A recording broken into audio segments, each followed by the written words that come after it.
What does the shirt say? What does the shirt say, guys? The Browns are the Browns. Wow. Really?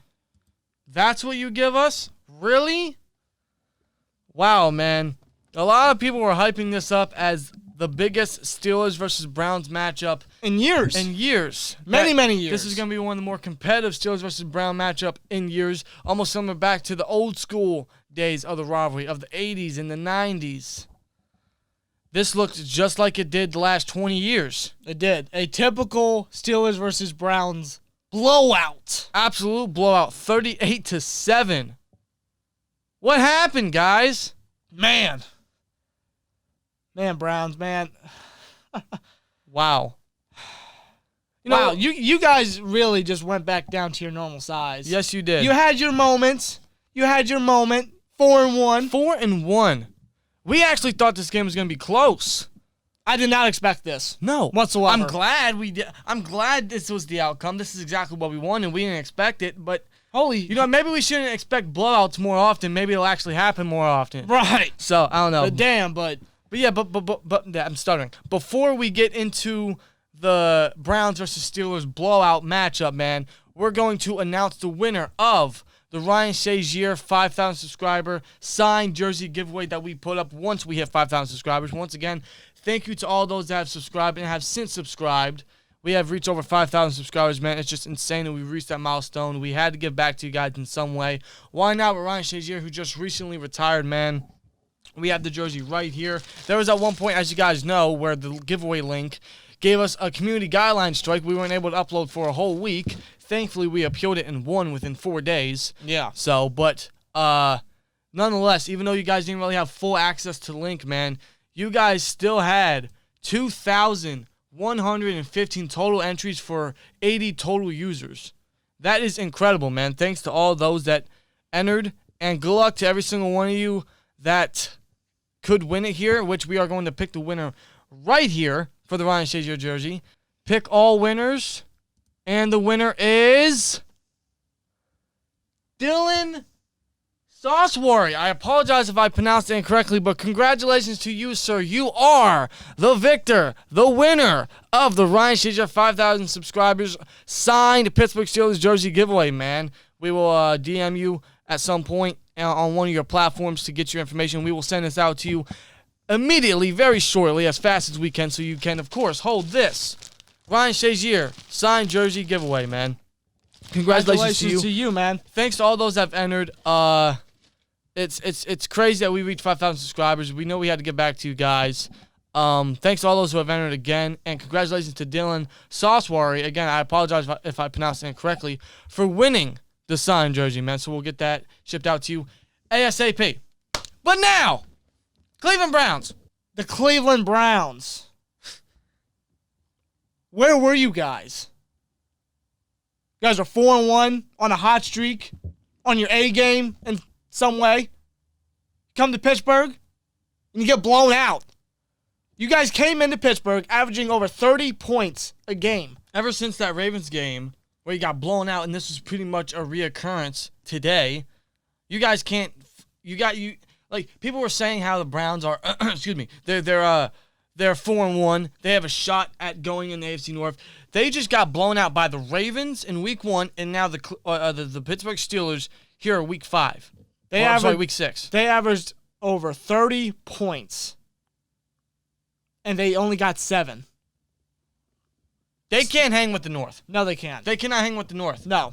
They cannot. They're not ready. They're not ready. No, they're not. This was apparently, in many people's aspects, our biggest test. If this is our biggest test, then holy shit. What does that say about us? The Steelers go 5-0. We demolish the Cleveland Browns. 38-7, man. I'll tell you what, let's get right into this game, man. Let's talk about the defense. Yeah. Right? Because the defense played... I'll give you the floor.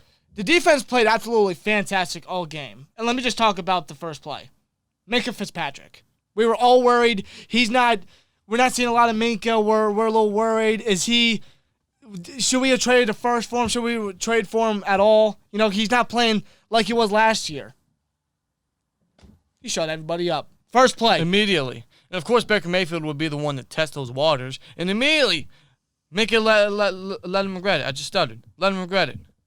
Pick 6. Pick fucking 6 on the first drive for the Browns offensively, and immediately that changed the tide for that. I want to say that set the tone for the Browns. That brought the Browns. The Steelers. That brought the Browns back down to fucking size, man, to their normal fucking size. Yes, it did.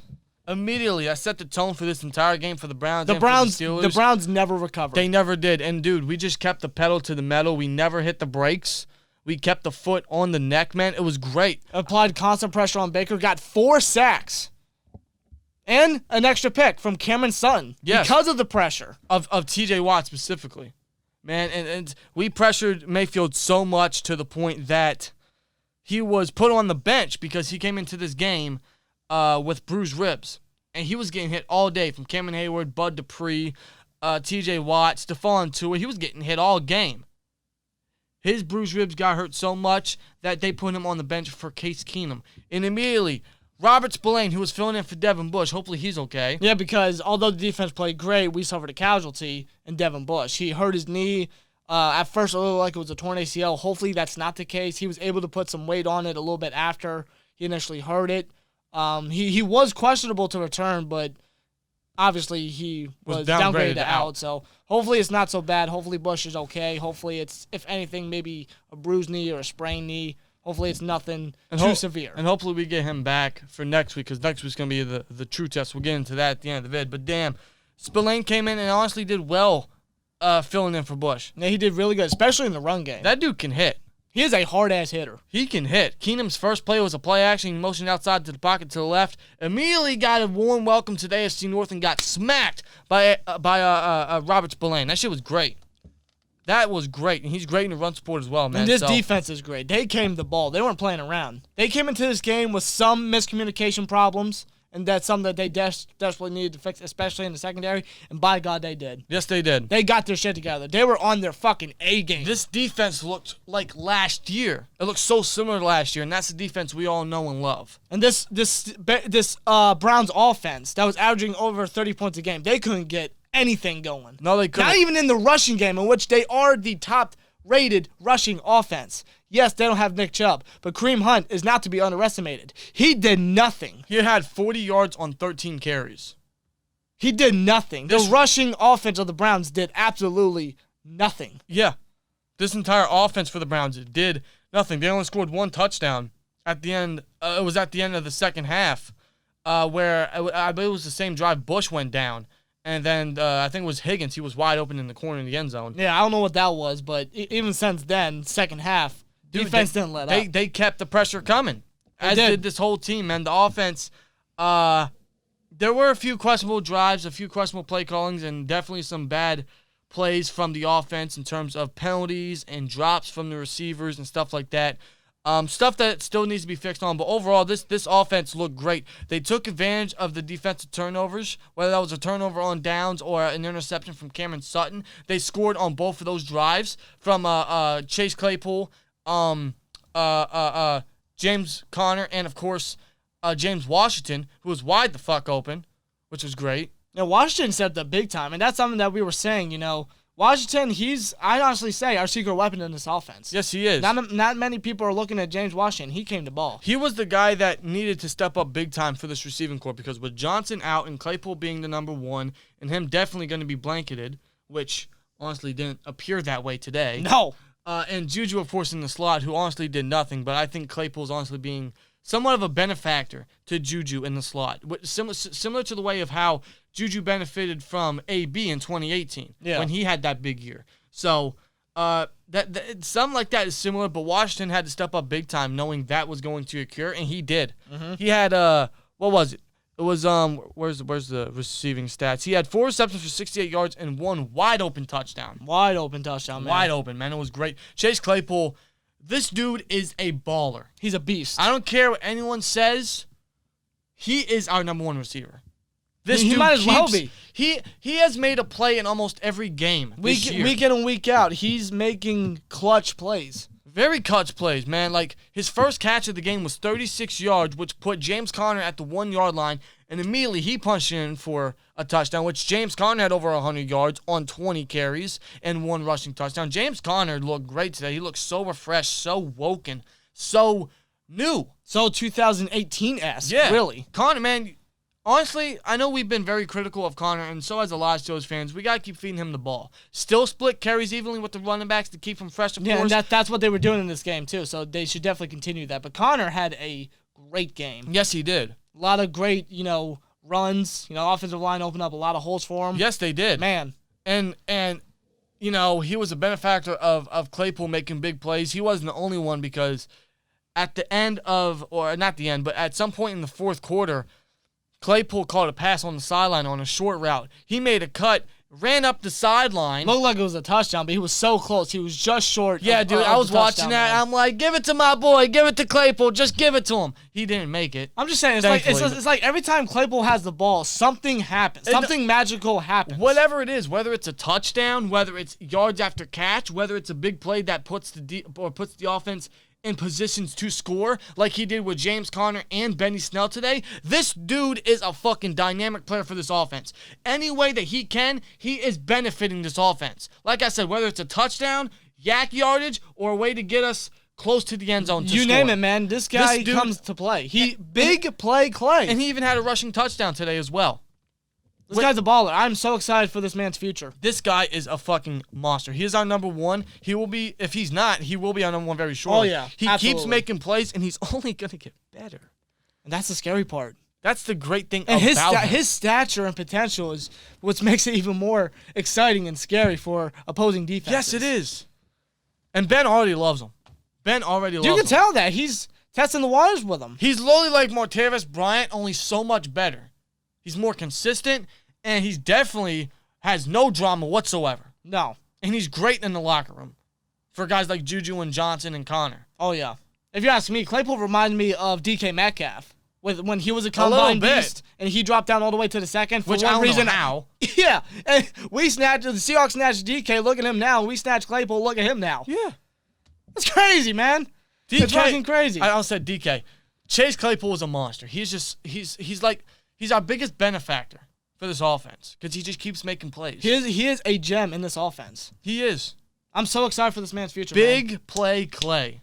Remember it. Big play Clay. Chase Unbelievable. Claypool. If you haven't, remember the name. Chase Claypool. Unbelievable, man. Seriously, this team came to ball, absolutely decimated the Browns. We are 5-0. 38-7. I expected a close game with the Browns. I expected a shootout. Yeah, I really did. I expected, like you said, a shootout, a competitive matchup similar to the 80s and 90s. This was more like what we saw in the last 20 years with the Steelers and Browns at home in Heinz Field. It just goes to show, man. The Browns are the Browns. Forever and ever. Then, now, forever. Love to see it. I fucking love to see it, man. I really love to see it. Now, next week, we have a true test. We have the undefeated Tennessee Titans, who just had a barn burner with the Houston Texans, and Derrick Henry, who is just on fire right now. Over 200 yards. He went 94 yards today in one single rushing touchdown. The rushing defense has came to ball all game. I think it's the best rushing defense in the league. They're going to have the true test to prove that against arguably the best running back in the league, Derrick Henry. And we shut down some pretty notable running backs. Saquon Barkley, Melvin Gordon, Kareem Hunt. But now we got Derrick Henry. And if we can shut him down, what do you think that says about our rushing defense and potentially our defense overall? We have a true test defensively for next week. And I'm excited. Ryan Tannehill's playing his ass off. Derrick Henry's playing his ass off. That entire Titans offense is playing their ass off. We have a true test next week, man. It's great that we have the win. Let's gain on this win. Let's take this momentum, take it into next week, into Tennessee, man. Get the win on the road, of course, and advance and continue that undefeated streak and end one team's undefeated streak and remain as the only undefeated team in the AFC. Hell yeah, man. Let's fucking do it. Let's get it, man. We got the win. Let us know your guys' thoughts down below, Absolutely. man. Before we get out of here, we'd like to give 2 shout-outs to Cleveland Browns fans, Loose Cannon and Unger to the Max, a.k.a. The Max. Yeah, they are. Two respectful, great, realistic Browns fans, man. They really are. Yeah, honestly, for those guys specifically, I feel bad for you guys. I did expect a much closer, tougher, more exciting matchup. I'm of course excited that that wasn't the case. Yeah. But sorry, but not sorry in Yeah. some ways. But hey, listen, man, you guys definitely got some work to do. We'll give you that. You guys definitely got some work to do. yeah, you guys got a lot of talent, but you guys definitely got some work to do. But we'll see you week 17. That Yeah. should be really interesting. At your house, so we'll see what happens. Maybe there's playoff implications there. We'll see. We'll see. We will see, but we're 5-0. Let's get ready for next week against Tennessee Titans. Let us know you guys saw us down below, man. Here we go. Steelers got the blowout victory. Let's go. Like, comment, subscribe, and we'll see you later. Peace!